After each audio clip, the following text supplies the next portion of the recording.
the next Good Company, we'll see how to wear those glitter fashions for both day and evening this summer. And see what happens when Gary Lumpkin goes through police survival training. Hi, Frank. Oh, we're having hot dogs. Frank? Oh, we're having Franks. Sounds like knees. Cheese! Cheese? Frank, what is all this stuff? Frankenstuff, now with a tumble of cheese. Created by Hormel. Frank and stuff with cheese! If you could ignore cramps, wouldn't you?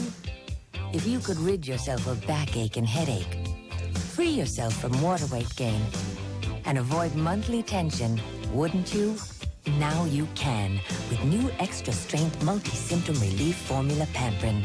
And none of these can relieve all of those symptoms, can they? New extra strength multi-symptom relief formula Pamprin, now stronger than ever. If you haven't tried it, shouldn't you? Celebrate Minnesota from Buffalo. Wednesday at 5 and 6. Leonard Bias died of cocaine intoxication. This interrupted the normal electrical control of his heartbeat, which resulted in the sudden onset of seizures and cardiac arrest. The coroner's test results showed Don Rogers had 5 times the amount of cocaine in his system that could be considered fatal. The toxicology study showed that there was a blood level of cocaine at 5.2 milligrams per liter. They pick up a newspaper or turn on a television set these days without being confronted with the headline of an athlete's career that's been cut short or interrupted because of drugs or alcohol. What is it that's causing these rising young stars to turn to such deadly addictions? And what can be done to stop it before it becomes an epidemic? We'll find out this morning on Twin Cities Live.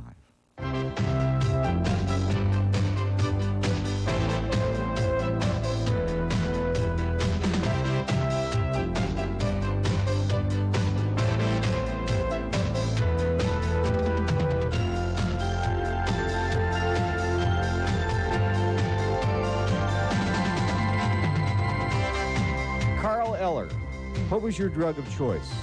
My drug of choice was cocaine. Could what happened to Len Bias have happened to you? Very definitely. Now, how do you feel when you see those press conferences and read those stories in the paper about what happened? What I feel is that it's taken us a long time to get to that point.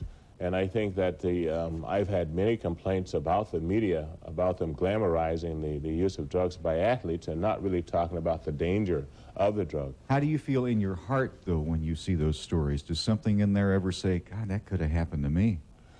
Yes, I know that it could have happened to me. In fact, during my experiences, it did happen to some of my friends.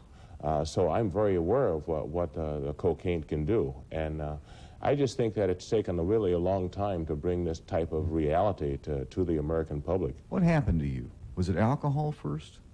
I began to drink alcohol in high school and continued to drink even though I was in athletics through college. After I finished my eligibility at the University of Minnesota, I began with marijuana, smoked marijuana for some time, and then several years later got into cocaine and began to use cocaine very heavily. And before my trade out to Seattle, I was very heavily involved with cocaine while I was playing with the Minnesota Vikings. Didn't anybody know what was going on?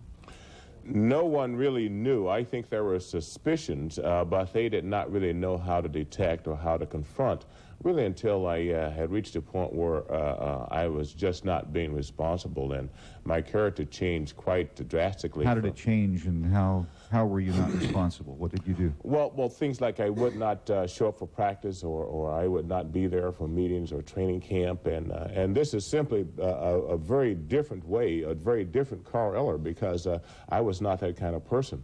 And when they saw me doing these kinds of things, they didn't know what the problem was, but certainly they knew that something was wrong with me. Bud Grant doesn't put up with that stuff, does he? No, Bud Grant doesn't put up with that stuff, but they had a different system in the National Football League, and certainly with the Minnesota Vikings at that time. They looked at this in terms of a disciplinary problem or behavior problem, and their way of dealing with it was to impose a fine on the player. And of course, the player would just simply pay the fine, but it did not receive help. So what's the biggest fine you ever paid? Oh, probably $1,000, $1,500. And that was what, a drop in the bucket compared to what you were making or spending on drugs? Well, comparatively, yes, but it was not significant enough that it would make an impact on me to want to stop using drugs, particularly at that point of my life and career. If someone had come to you and said, look, you've got a problem, let's get you straightened out, what would you have done? I think if they had just said I had a problem, I probably would have denied it. But had they said I had a problem and that they would offer me some help, I probably would have been very interested in what they could have offered me. Didn't you at all ever think that kids were looking up to you? That brought a lot of shame on me personally in my career because, yes, I knew that I was using drugs, and yet and still when I'd walk outside the stadium, some little kid would walk up to me and say, I want your autograph. Or some father would say, my son really looks up to you, and I would leave there and I'd go home and do drugs. I was very ashamed about that. That is probably still one of the most hurting memories that I have of my career. How bad did it get? It got very, very bad for me. The unfortunate thing was that I went through my entire career without getting help, and of course used vast amounts of the things that I worked for and earned, and basically lost my reputation and self-respect during my career before I ended up getting help. Did you have to bottom out? I did bottom out. Bill, what was it for you? Well, with my drug of choice was alcohol. And when I began drinking probably like my late teens, and it rapidly progressed, probably in my mid-20s. You were one of the great hockey stars of your time. Well, how did you feel when those kids came up to you and asked you for autographs? Or did it ever occur to you that you were doing anything wrong or that you had a problem? Well, not at that point in time, you know, like with the alcohol, it's kind of the way of life, you know, that as a hockey player, you know, that type of thing, macho image, you know, that you have to, you know, like after practice or after a game, you know, that you kind of have a couple of beers or whatever. How many beers? Well, you know, it would vary that you might have, you know, like a six-pack, you know, 3 or 4 beers after a practice and that. But it used to progress quite a bit, and I was, you know, then it just started, you know, then it just got out of hand. And it bothered me quite a bit that as far as, you know, like my image was concerned, which is, I would think, was a big priority to me, because I think that as a pro athlete like that, you know, there's a lot of kids that do look up to you, and I was much more or less a closet drinker. I used to do a lot of my drinking at home, and probably not too much out in public. How bad did it get? Oh, it got real bad. It was at a point there where, like, I was, like, I've been through treatment 4 times. So it's been something that's been an ongoing battle for me. It's an everyday thing for me, but I take it one day at a time, and it's something that you got to be aware of all the time. You know, we take Carl's addiction to cocaine very, very seriously now, but we still, as a society, don't take your addiction to alcohol very seriously, do we? Well, it's, you know, I mean, with the alcohol, I mean, it's legal.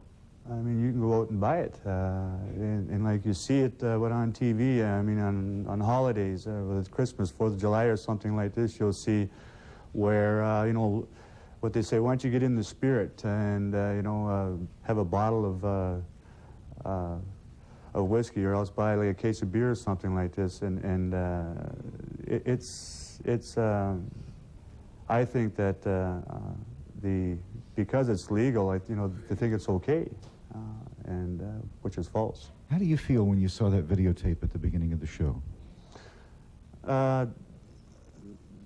Real sad, because I mean, like myself and Carl, you know, like we're talking about it, and it's just you know, like, to me now, by having more knowledge as far as the alcohol is concerned and drugs and knowing what it can do to you, and here's a young fellow, which is 22, I have a real tough time trying to really understand, you know, because it is. Either one is a deadly disease. And, but it could have just as easily killed you. Sure. And I would say several times. I was at the point where my last 2 treatments, I mean, like I was, you know, like I was suicidal drinking. And that's what that was. I mean, it's something that you're just playing, you know, like Russian roulette with. How could this happen in our country today? What is going on? Before this day is over, 5,000 of our friends and our neighbors and our relatives will try cocaine for the first time. And a great many of those first-time triers will end up in hospitals with hearts that are vibrating out of control. A third of those first-time triers will become addicted to cocaine. What are we going to do about it? Stay with us on Twin Cities Live.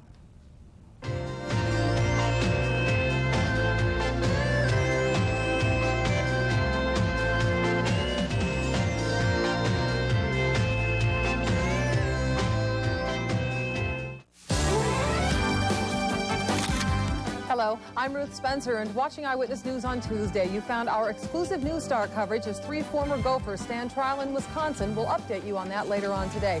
Also today, you'll find a Minnesota celebration live from Buffalo and the oldest rodeo in the state. And a different sort of celebration begins at Orchestra Hall, the 7th annual Zomerfest. Celebrate Minnesota with Eyewitness News. With Heinz 57 sauce, even I can do a great barbecue. You? Me. 2 parts Heinz 57, 1 part honey, brush on. Honey and spice glaze. Make Heinz 57 sauce your recipe for success. You? Me. Huh. You know, Heinz 57 sauce is so tangy and delicious, it makes a terrific barbecue sauce right out of the bottle. Make Heinz 57 sauce your recipe for success. So whether it's recipes or straight from the bottle, next barbecue, make it Heinz 57 sauce. Ma, we didn't invite you here to clean the kitchen. I don't mind. At least take another paper towel. We've been using that one for half an hour. It's perfectly fine. Ma, it's disposable. But it's still good. Bolt is so strong and so sturdy that in tests, it actually stood up to a washing machine. Here's Scott Towels. Here's Bounty. And here's Bolt. Drop it, Ma. It's still good. Drop it. It's still good. Drop it. Bolt, the super strong and sturdy paper towel. Quiet, people. This is a casting session. Next is Daisy June from Oshkosh. Too young? Too young. Not just any cow can be a polka dot dairy cow. We pick the finest cows to bring you the freshest dairy products. Dottie from Fergus Falls. Oh, you're beautiful, man. Look for polka dot dairy products at Tom Thumb, Kenny's, and other fine stores. Dottie is yours for just $6.50 with a qualifying purchase at participating stores. I hate these cattle calls. How about a nursery rhyme this morning? This is pretty good. Jack be nimble, Jack be quick, Jack jump over the candlestick. Jill be nimble, jump it too. If Jack can do it, so can you. Huh? Well, that's not a passage from Mother Goose's nursery rhymes. Rather, it's a new version written by Father Gander, who says that the traditional nursery rhymes that we all read to our children and loved as a child can be harmful to our health. He calls Mother Goose a racist, a sexist, and a promoter of child abuse. Come join us in our studio audience on Monday morning on Twin Cities Live. You'll also meet a child psychiatrist who has rewritten our favorite fairy tales for the same reasons. Imagine things like Mac and the Beanstalk or Dorothy and the Lizard of Oz. Could the stories and poems that we read to our kids be dangerous to them? Call us at 641-1298 right now and bring your kids to Twin Cities Live on Monday morning. Bottom line, I think they should be kicked out. Bottom line. Well, I know one thing. I have 2 boys, and they're in junior high school and high school. And it really gives them a bad example. And they think the athletes are stupid. So, and there are a lot of other little kids, and these are the guys that they respect. I don't know. I think they should be put in jail just like everybody else. I think athletes that are found using drugs should be put into a rehabilitation program and not penalized because they're sick. It's a disease like any other disease, and not necessarily kicked out of athletics or anything like that. If they're in college and they're caught using drugs, and perhaps suspended from play, but that's the maximum. I think, first of all, we have to deal with what's going on inside of them, the emotional. I think that's the most important. Number one, and from there we can take off to something else. So my concern is for them as an individual. Actually, the problem should be looked at in light of what's happening on a national basis. And I'm wondering why athletes are singled out. I'm wondering what Carl Eller has to say about that. What do you have to say about that, Carl Eller? Well, what I have to say about that is I think that's an appropriate question, because what I see is I do see the athletes being singled out, regardless of what's happening in our society today. I think the athletes have been selected to take on a responsibility that I think in all of society should share. Good morning. You're on Twin Cities Live. Go right ahead. Yes, I have a couple of comments, I guess. One is, or a question. Why do these two gentlemen believe that all the advertisements on TV, the commercials for alcohol, are portrayed by sports figures? And also what their opinion on all these, I know in my neighborhood, all the bars, all the lounges, all the places that sell alcohol promote athletic, they sponsor all our athletic teams. And they have softball teams and bowling leagues and all hockey, that. You know, everything. What is their opinion, and what kind of an impact do you think that We have linked those two together, haven't we? Well, the reason they do that is because athletics has a tremendous appeal, particularly to the general public. And there's been a study by, I think, Miller Brewing Company, and the reason they advertise so heavily with the athletic events was because they found that most of their buyers, like the adult male population, really responded to the sports world. And so there's an attraction there. Is it an unfair attraction? No, sports should not be an unfair attraction. You have to realize that the brewers and the distillers are jumping on that and taking advantage of that popularity to peddle their product. To peddle their drug? Yes. Good morning. You're on Twin Cities Live. Go right ahead. Yes, I have a comment. I was an athlete in college, and I do not feel that mandatory drug testing is going to help those that are already that far into drug use. They're going to just give up their athletic careers. I'm real aware of addictive personalities, and I think that's one thing. The other thing is athletics is supposed to instill in people a responsible attitude, and by the time you're in college, if you need someone to tell you what to do, I think that you need more guidance in your area of learning who you are, what you need. But I am so against the mandatory testing. Well, let's try to find out, all right? Let's try to find out. Simply because I myself practiced the use of drugs when I was in college being an athlete. However, what did you do? It wasn't daily use. It was social use, and to this point in my life, I'm not addicted. So if they had tested me in college, I would be off the team, but it wasn't daily use. It was once in a while smoking some dope at a party or whatever. It never affected me. I never used while I was playing. Wait a minute. Do you think she should have been off the team for once in a while? You're darn right she should have. Drugs have no place to do with sports. I'm very much against it. Let's find out what some other people think, all right? Bill Weiss is the Director of Chemical Dependency Awareness and Assistance Program at the University of Minnesota. He counsels faculty, staff, students, and is a recovered chemically dependent person. And also with us today is Greg Coleman from the Minnesota Vikings. He is the Assistant NFL Player Representative. How do you feel when people say that the players should not be subjected to what Pete Rozelle was talking about, the mandatory drug testing?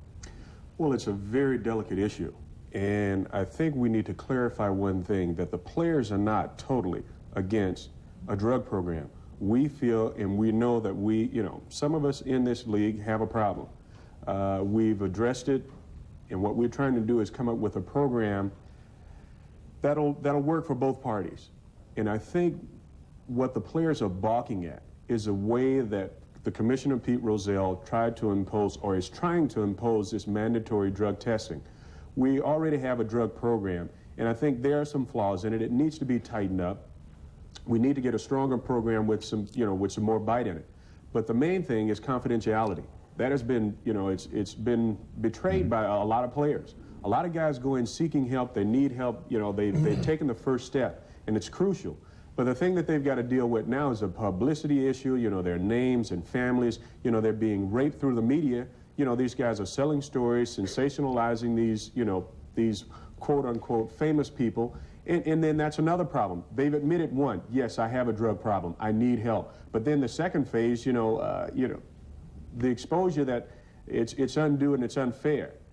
The players want to have some type of say. Don't you, if you're making $1 million a year, and if you're looked up to by kids all over our country, don't you give up some of your rights to publicity, to privacy, to whatever? Aren't you kind of a special person? Sure you are. Shouldn't the standards be different? Society has placed you in that position. It was not by your choice. You chose the profession. Wasn't? You chose the profession that happens to be, quote unquote, in the limelight or glamour or a role model or whatever. A lot of guys don't really get off on being a role model for you. Some do, but a lot don't. But that's been placed on. I mean, what are the answers? I don't know. If I had the answers, boy, you know, I wouldn't be sitting here now. I'd probably be out trying to do something about it. What are the answers on the university level? Well, you know, the university looks at alcoholism and drug dependency as a disease. And it's a very viable disease, but over the period of years, the university has developed a program to help people. And I think Greg, one of the issues he talked about, confidentiality, is essential. Because folks that come to see me, if I'm going to tell, quote, administration personnel, whoever it may be, who these individuals are, the trust would be gone. And obviously the program wouldn't work. And any good, viable, workable program has to be confidential. It has to be the cooperation between management and labor. In the National Football League, Carl, whether it be Goldie when he was playing for the North Stars, these are employees. These are employees. But we're also talking about students here. I mean, shouldn't the rules be a little bit different? Well, okay, now the program that I direct... Shouldn't the rules be tougher? Tougher with what? For students, for student athletes. Tougher for student athletes? There are a lot of people here, I think, who believe that if a student athlete uses cocaine, uses drugs, uses marijuana, even recreationally, he ought to be off the team. You know, we talk about, you know, the problem in the National Football League, but I think where educating is a key. And I think for once we've got to educate these athletes, and not only once they get to a professional level, they know everything there is to be known about drugs, but get them down into high schools and even down into junior high schools, you know. And I thoroughly believe that, and I've said it over and over and over again. I'm a CD counselor, and I agree with you. I think education is very important. I believe it's a disease, and I believe that a person should be given the opportunity to learn about that disease and the problem they have, because most people I see who come for treatment are in denial and they don't realize they have a problem to begin with. And giving them that opportunity and to return to the team, I think is a very respectful thing to do, respecting the disease. Good morning. You're on Twin Cities Live. Go right ahead. Yeah, I wanted to ask Carl a question. Alcohol is legal, so you can't do anything about that. But I was wondering if he had ever thought about turning in the drug dealers that he dealt with. Or did he have some kind of weird kind of allegiance to him that stopped him from doing it? My own personal opinion is that, yes, I have an allegiance to the people that sell and do drugs. That allegiance is that they have decided a choice of vocation that they are partaking in. When we look at an industry, we have not looked at the drug dealer. A lot of people make their living on selling drugs, peddling drugs, illegally or legally. I look at my own responsibility, because if I were not a drug user, this guy would not have been in business.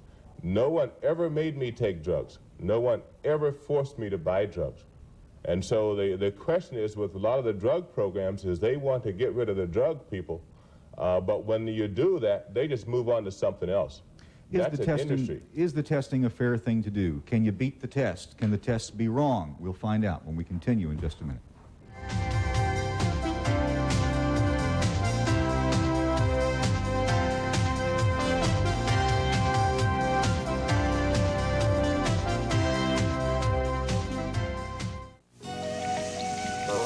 Remember that special feeling called summer? Remember the taste of summer nectarines? So tangy, sweet, and good for you. Summer, summer fruits from California, fresh from the tree, taste 'em and see. They have that special flavor that only summer can bring. But like summer, they'll soon be just a sweet memory. Summer, summer fruits, it wouldn't be summer without summer fruits. In recent years, most innovations in frozen pizza have come in the area of crust. Thicker crusts, thinner crusts, lighter crusts, crustier crusts.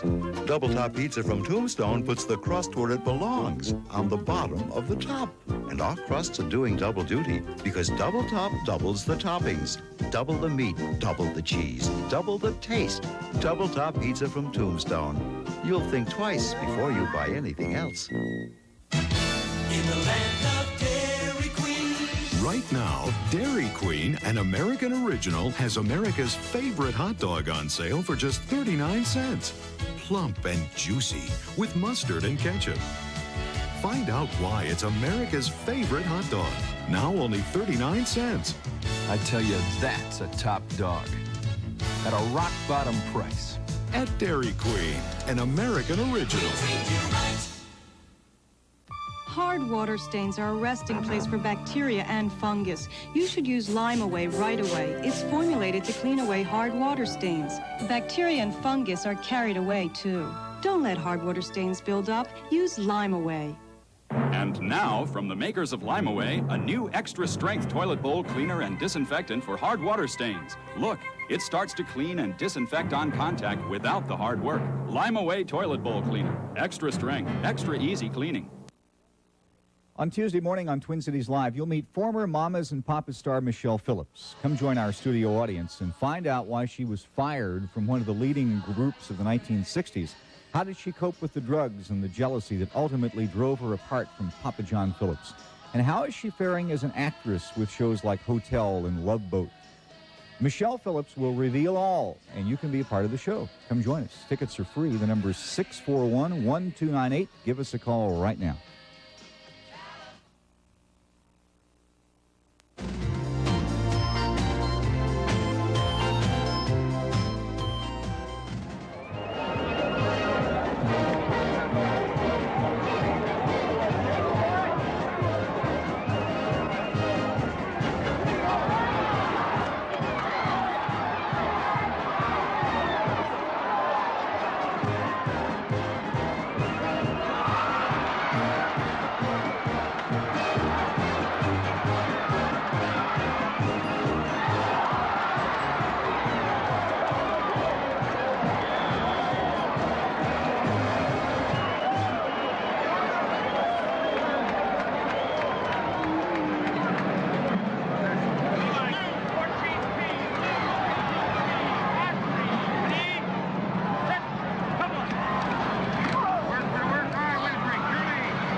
That's a pretty amazing piece. That's part of Carl's story. How did you do all that in the condition that you were in?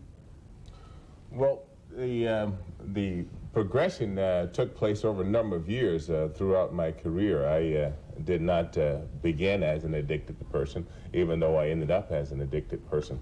That's part of the problem in sports, and some of the reasons why the programs that we've seen before have really not been effective, because we normally think of health in an athlete as a person that can perform on the field, and we don't see the underlying problems that exist within. So, do the drugs make you perform better? No, the drugs did not make me perform better. In fact, they took away from my performance, and in the end, they made my performance such that I wasn't able to continue my career. Okay, is it true that you once owned or once had a liquor store of your own? Yes, that is true. I did own a liquor store at one time. Good morning. You're on Twin Cities Live. Go right ahead. Hi. In May, Steve Howe was tested by the San Jose Bees in the morning, and it turned out positive. That same afternoon, the Toronto Blue Jays tested him, and it turned out negative, and he was later reinstated. What I know in this country, there's no such thing as innocence. Once the papers once you're charged with the crime, if you're found not guilty, you got off. It's not that you were innocent, you got off. And if I was an athlete, I'd be worried about not taking it, taking the test, having it turned out positive, because no matter what I said later or what the team said later, I was a user.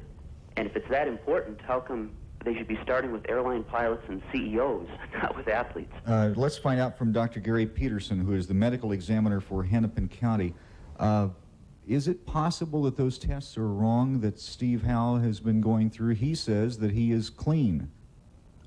I think the tests are reliable. The last 10 years or so, the quality of the tests, the precision, the accuracy, the sensitivity of those tests has improved. I think that the phenomenon that the question was alluding to really is where the trigger limit is set in the testing system. How much of a trace is permitted to provide a margin of safety so that there aren't false positive tests. So how the test is set up and how it's run can possibly produce a So are you false saying that the negative. trigger limit was perhaps set lower for the Toronto test than it was for the other test? It may be, and I think that in that type of testing, usually there's a tendency to set the test to exclude falsely positive tests, maybe passing up some tests as positive. In other words, producing a false negative test. The testing is typically set in a conservative way so as to protect the test recipient. How long does cocaine stay in your blood system, in your body?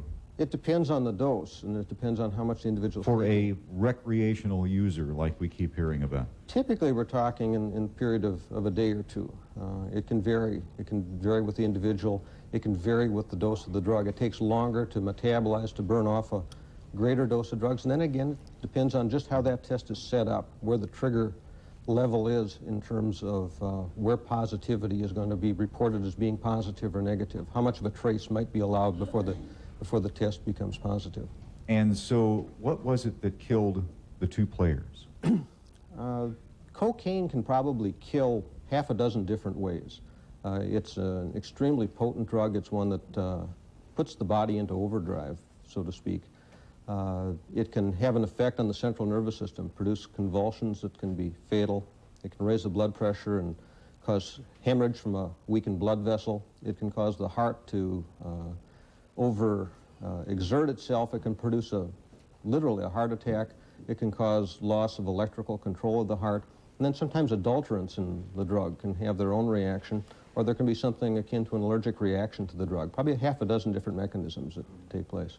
Last year, a friend of mine is a professional football player, defensive end, weighed 268 pounds, 6'5". He was on a drug rehabilitation center and treatment for 9 months. Then he got out. He asked me to help get him in shape, train him, and I got him back in shape. But just before training camp, and he ended up going back on cocaine again. And I spoke to him and asked him, how did you get started? He said it happened in college, going to a lot of different parties, and a lot of businessmen, young, in their early 30s, early 40s, would have, the cocaine available. It was always available to him at the parties, and he got hooked on it then, and he was traded from one professional team to another. Is this something that we provide in our colleges today? I think one thing we should talk about, when you talk about cocaine addiction, you're talking about alcoholism, you're talking about all types of drugs. And, basically, the young man, in reference to the individual that went back to using after 9 months of treatment, denial is the primary obstacle in recovery for chemical dependency. And I think we have to be aware that some people are going to take this all the way to their grave. Some people will die from alcohol and drug dependency. There are many, many people, whether it be in the National Football League or at the University of Minnesota, they're in a recovery process, but it's a continuing program. As far as the testing, to me, inadvertently testing, drug testing is like changing seats on the Titanic. I don't feel it's going to prove anything. Simply from the standpoint of an alcoholic addict myself, we're going to find a way to get around it. There's going to be a way we get around it. We're going to find a drug, regardless of what it is, that's going to get out of our system. Well, I did get around the system there for 15 years. All of my career, they never detected me, and that's part of it. But if they had the mandatory testing, if Pete Rozelle had come in 3 times a year as a surprise and tested you, you surely would have gotten caught. I'm not so sure that I would. Let me say this about mandatory testing. Many of these people are proposing mandatory testing because they look at it as a deterrent for drugs. We have since began to talk about the Len Bias case. There are 3 players right now in the National Basketball Association. That is Michael Ray Richardson, David Thompson, and John Logan. And these people were their careers were cut short because of the drug testing. They were sent out of the league. They're no longer playing basketball. Now, Len Bias knew this. Len Bias probably knew about the NBA program more than anybody, and it did not stop him from using drugs. So I think that that's just completely false when we say that this is going to be a deterrent. What I do, and the player that you were talking about, is that my programs are different because we can talk to the athlete about a lot of the things when they go to these treatment centers that they don't get a chance to discuss. And we have seen this recurring illness in athletes like the ones I just mentioned, the Steve Howells, that they do not get well because a lot of their problems are not addressed in their treatment program. Good morning. You're on Twin Cities Live. Go right ahead. Yes. Good morning. I was on the methadone program for 11 years. I was taking 80 milligrams of methadone a day, every day. I got addicted to drugs while I was doing time in the state penitentiary. I mean, there's more drugs in the state penitentiary than there is on the streets. What I'd like to ask Mr. Eller is the psychological aspects of withdrawing off of methadone. Even physicians don't understand what it's like. You have to go through it to really understand the psychological and the physical aspects of the withdrawal. It's probably the hardest drug in the world to withdraw off of. I would like to ask Mr. Eller if he could give me any advice as to how I can, keep off of drugs and stay drug-free. I have went to several physicians about this, and they claim that they have no understanding of this whatsoever. And I would also like to close by saying that I've always respected Mr. Eller as an athlete. Now I respect him as a person. I think that takes quite a bit of courage, what he's doing. Thank you. Thanks for calling. Well, thank you. I appreciate what you're saying. The most important thing about what you said is that he had gone to physicians, and they could not help him. And this is something I think that's important for the public to understand because I certainly see this happening in the National Football League. Because a person is a physician or a PhD, they go to them and ask them about solutions for this problem, and they have no understanding about what the life of the athlete is like. In terms of his other question about how to get off methadone, I don't believe in a chemical maintenance program, replacing one chemical for the other. Some people do. It's just a difference in philosophy. What I believe is that you have to get in touch with your feelings and your emotions, because I think that dependency is an emotional illness, and we use the drugs and we use other behaviors to cover up what we normally or naturally feel. Doctor, how have we been fooled for so long that cocaine was not chemically addicting? It was the champagne drug. You know, we heard people talking about young businessmen using it all over town and not worrying at all about it. I think it was misinformation for a long time. It was looked on as a non-addicting drug because it didn't addict in the same way that the narcotics addicted people. It worked in a different way, but addiction, reliance on cocaine has been known for years. William Halsted, who was one of the pioneers of surgery in this country, was a hopeless cocaine addict, one of the people who first did research on it. It was well known, but it addicted in a different way. It didn't addict physically in the same way. It was more of a psychological. And is the most addictive form of cocaine what's called crack? Well, it's one of the forms that produces the highest and most rapid response to the cocaine, and that's why it's so addicting. We're getting it in more quickly in a more concentrated form. And how much crack use is there on campus? I've seen crack come on campus 4 or 5 months ago. It's not an epidemic. It's not the issue. It's being used more prevalently simply because of the price. And as the doctor said, the euphoria. And an addict loves euphoria, and they love the high, and that's basically part of the addiction. But crack will be more prevalent. See, a dime bag of dope will cost you $20, Carl, whatever. And the same amount of crack or rock will cost about the same. So if you're going to use drugs, use something that you get the real high out. So what is the epidemic on campus? Pardon? What is the epidemic drug on campus? I don't think there is an epidemic drug on campus. I Alcohol? don't feel that, wait a minute, I don't feel that the addiction rate at the university is any higher than the boardroom at 3M.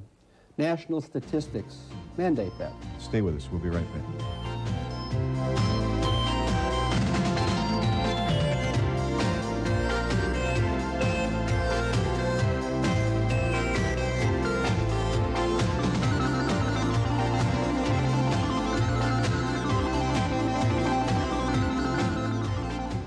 Now there's something new at your local weight loss clinic. It's the Fast Finish program. Only $49. It's designed for people with pounds, not time to lose. When I was overweight, I never would have done this. Teresa Williams lost 45 pounds at the weight loss clinic. Now that I'm slim, I find myself doing things and going places like never before. Thank you, Weight Loss Clinic. I can't tell you how much my life has changed since I went to Weight Loss Clinic. Carol Williams lost 62 pounds at the clinic and went from a size 20 to a size 8. Every day seems special. I get compliments from people. Thank you, Weight Loss Clinic. If you have pounds, not time to lose, get the Fast Finish program for only $49 at any weight loss clinic. It can help you lose up to 5 pounds per week. This special program is available through this Friday only, so call today for more information. Remember, only Weight Loss Clinic can give you the Fast Finish for your weight problem. Call now. Oh, don't you hate it when people say, what do you want to do? What do you want to be? I used to. No one asks me, because I know what I want. Like what? A successful career in business. You are really sold on that business training you took last year, aren't you? It got me where I am today, and it may get me where I want to be tomorrow. Do you think business career training would be a good idea for me? Find out. Call Minnesota School of Business 341-2221 to get your free brochure. Get the training to start going places. Call 341-2221. Once again, Super Value presents Believe It or Don't. It's easy to believe this airline caused more than a few people to miss their connection to Omaha. But can you believe 24-ounce Country Time sugar-sweetened mix is $1.59, 14-ounce Heinz ketchup is only 59 cents, and 12-ounce Flavorite 100% pure orange juice is 49 cents. Believe it. So hurry to Super Value for prices even more astonishing than this airborne defense system that actually came in under budget.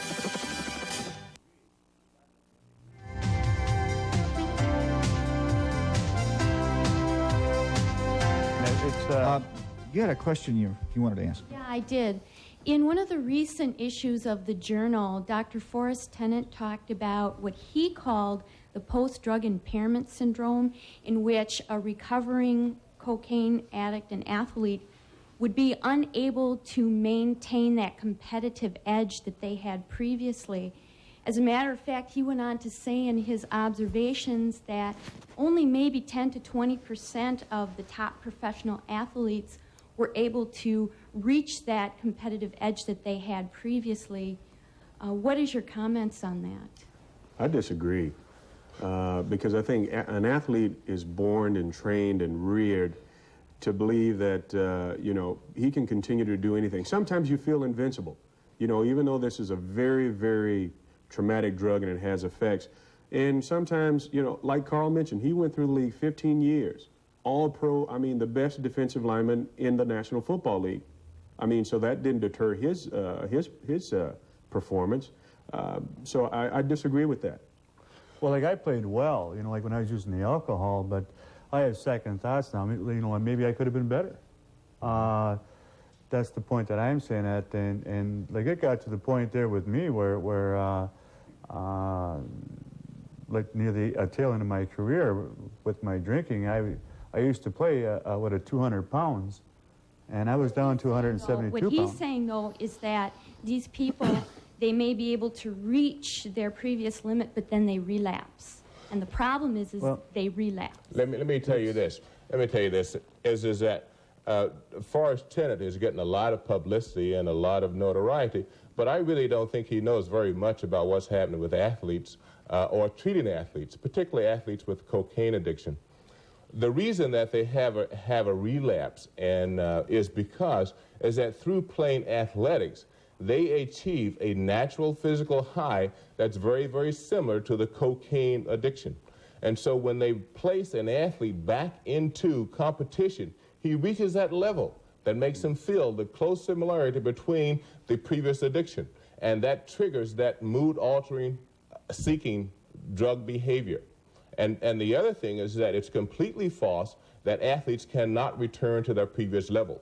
I have seen athletes that I have worked with have not only returned, but have exceeded. They are playing without the addiction. And they are playing without any of those encumbrances that they were under when they were using the drugs. So you've been involved in Carl's program. Why does it work? Why does Carl's program work? What makes it different? Well, what I think is, that we're dealing with some of the issues, like what Carl was talking about, that I can relate to with Carl. I'm not saying that I'm any better than anybody else, any alcoholic or any person that that has a drug problem, but the treatments that that I've been through, and like dealing with issues, I found it real tough. And so when I start talking to Carl and and some other pro athlete people that are that we can kind of relate to each other and we can talk about things, and I find that very easy, that I can talk with Carl and we can share experiences and to get more of our after what the two of you have been through, I just can't understand how you wouldn't feel that the mandatory testing would be important, that we shouldn't come down hard on any kind of a university program that allows any kind of drug addiction of any kind in its program.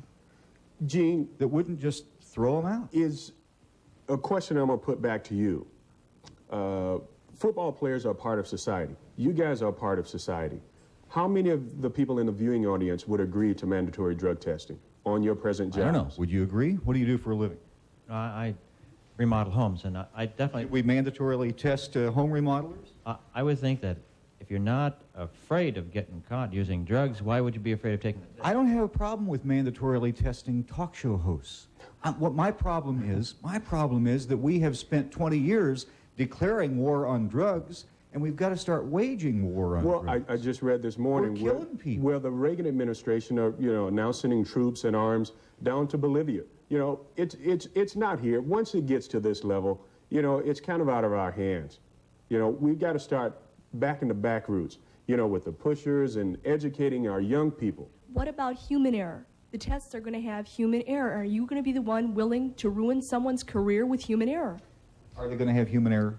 Well, I've done that kind of test, and I've relied on it. I've relied on it as a physician. I've testified in cases where it's been the pivotal issue in the case, and I've relied on it in that sense.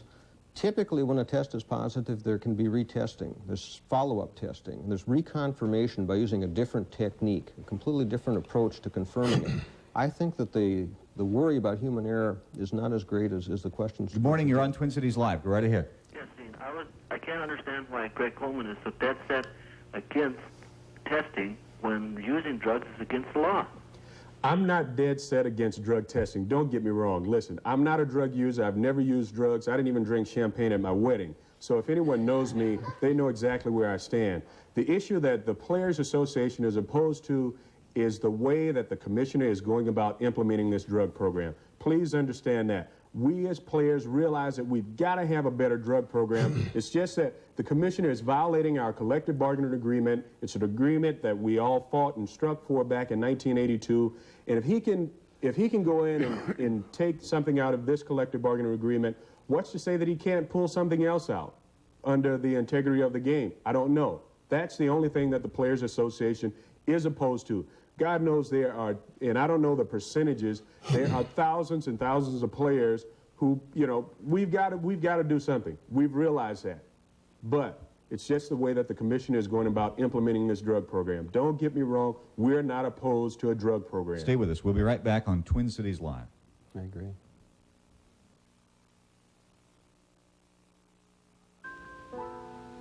I left my heart in San Francisco,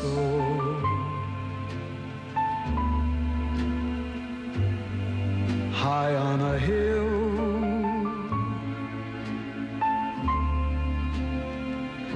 It calls to...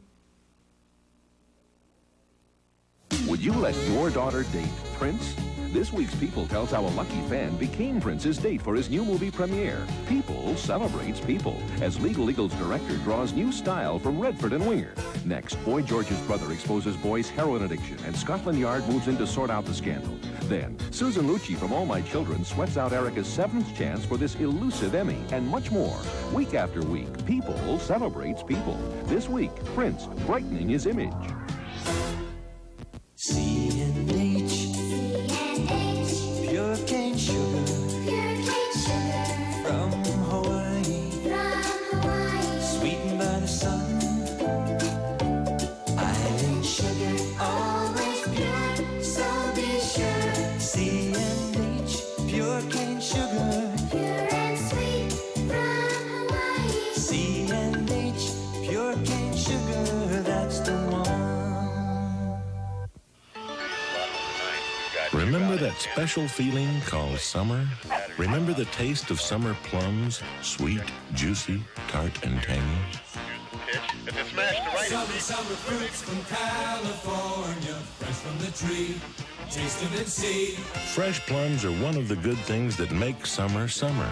But like summer, they'll soon be just a sweet memory. Summer fruits, it wouldn't be summer without them. Can you serve tacos at home that taste like they came from a fine Mexican restaurant? Si Ortega. Can you get crispy taco shells made from fresh corn instead of processed corn flour? Si Ortega. And a chunky taco salsa with the flavor of sun-ripened tomatoes, fresh onions, and fire-roasted chilies? Si Ortega. Yes, for the taste of authentic Mexican food, Si Ortega. Si Ortega. Si Ortega. Si Ortega. How many times have you wanted to bring your spouse or partner to our Twin Cities Live studios, but you were not able to because they work in the morning? Well, here's your chance to bring your husband or your wife to our show next Monday evening. We'll be taping a special edition that you won't want to miss. The topic, how to achieve the ultimate in sexual pleasure. Now, I know what you're thinking, oh, no, not another program telling me how to perform in the bedroom. But our guests guarantee that if you follow their technical yet sensitive advice, you'll have a healthier, happier relationship. So come join our studio audience next Monday night. Bring along that special someone to share in the experience of Twin Cities Live. And here's the number, 641-1298. Tickets are free. We'll see you here.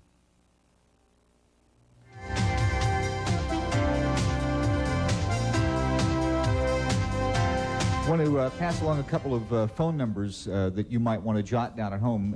We'll put them up on the screen so that you can write them down. These are cocaine hotline numbers, and are they here? They are not here. We'll get them for you in a couple of minutes. What was it you were saying during the break? I was just saying that if we start off being strict with this, and the kids that are coming up, maybe they'll just decide that I don't need to get into drugs, and they'll back off before they ever really get into it. Like in foreign countries, they have so many strict laws about things that they just cut everything in the bud, kind of. And we seem to have so many problems because we're so lenient on everything. And why can't we?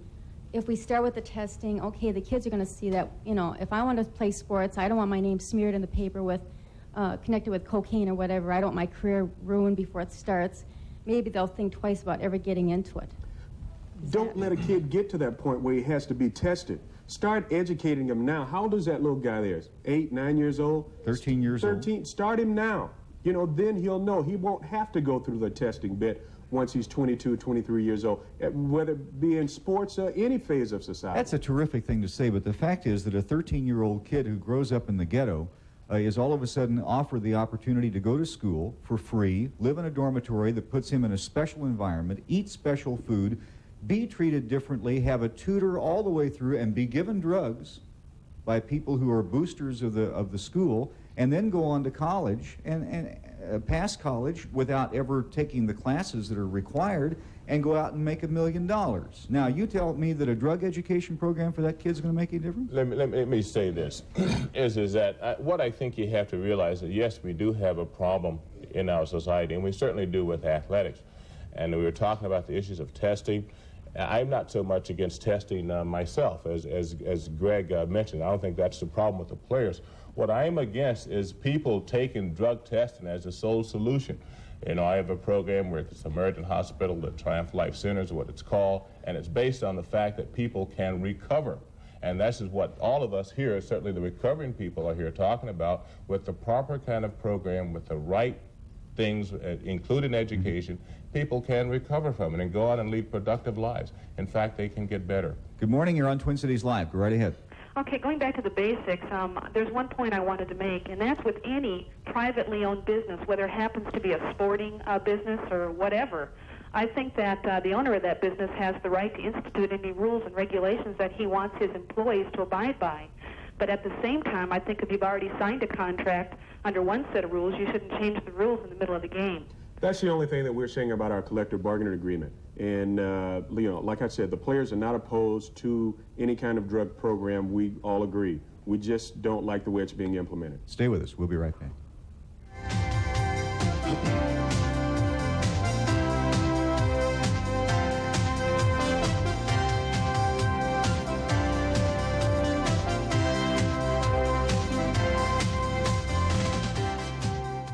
Now there's something new at your local weight loss clinic.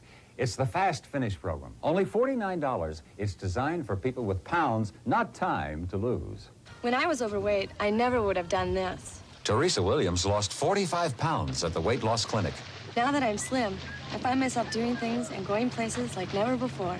Thank you, Weight Loss Clinic. I can't tell you how much my life has changed since I went to Weight Loss Clinic. Carol Williams lost 62 pounds at the clinic and went from a size 20 to a size 8. Every day seems special. I get compliments from people. Thank you, Weight Loss Clinic. If you have pounds, not time to lose, get the Fast Finish program for only $49 at any weight loss clinic. It can help you lose up to 5 pounds per week. By popular demand, this special offer has been held over through this Friday only, so call today. Remember, only Weight Loss Clinic can give you the Fast Finish for your weight problem. Call now. This is his third bad report card. What are we going to do? His grades are not getting any better. It's essential that his parents seek help. At the Sylvan Learning Center, we teach young people basic math and reading skills. In our highly motivational and individualized atmosphere, most students experience over 1 year of academic growth in just 36 hours of instruction. Sylvan Learning Center, 888-0990. That's Sylvan Learning Center, 888-0990. Say, Tio Sancho, I'd love one of those great snacks you cook up, but it's game time. I see. If only you had something hot and crunchy. Like these new extra-large crispy nachos? Oh, sounds great, but don't tempt me, because I gotta run. With specially seasoned melted cheddar cheese? Just what I want if I had the time, which I don't. Try these. New Tio Sancho microwave nachos. Delicious. I thought you were in a hurry. Who's in a hurry?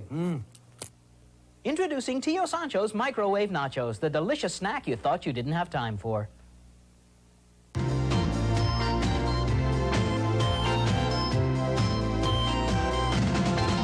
Carl's program at Samaritan Hospital is called Triumph Life Center. The number is 642-9369. And the national cocaine hotline is 1-800-342-8722. Go ahead. Yes, starting next month at North Dakota State, they will be testing all their athletic programs, the teams. And I was wondering if Mr. Weiss thought that this might be a snowballing effect with nationwide with all the colleges. Well, you know, as Carl said, I'm not against drug testing per se. But I think any drug testing would have to definitely... Hotel accommodations and dining provided by the Radisson University Hotel, 615 Washington Avenue Southeast on the University of Minnesota East Bank campus. Limousine service provided by Henderson Chauffeured Cadillacs. Hair and makeup provided by the Terrace Hairstylist, 2004 Hennepin Avenue, Minneapolis.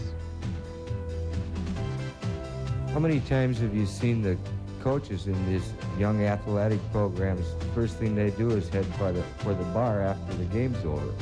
I've known a number of top coaches that were in amateur sports that they should be through testing themselves. Let's test the coaches too. Let's find out how credible they are. We're all in favor of that, and we talked about that off of the air. I do a lot of seminars, and I go out and talk about how dangerous drugs are and what they can do to the kids, and after the coaches get done listening to my seminar, exactly, they go right to the free bar in the hotel room. I personally have had a lot of problems with that.